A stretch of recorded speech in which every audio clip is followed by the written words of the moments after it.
you how to fix unfortunately WhatsApp has stopped.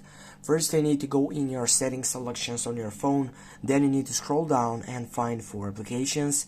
Then on the search box on your right upper side, you need to type for that application, which in this case it is WhatsApp. Just simply type for WhatsApp and then go for it.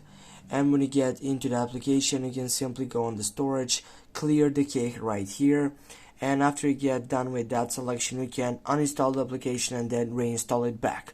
Also, if you have an iPhone, you can simply click on offload application, on which it will take the same process but automatically with the same site.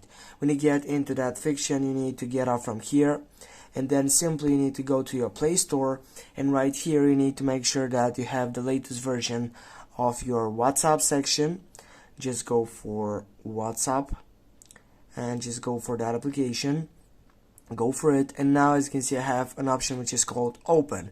For example, if I have an option which will be update, that will mean that I don't have the latest version, but in this case, as you can see, I have it.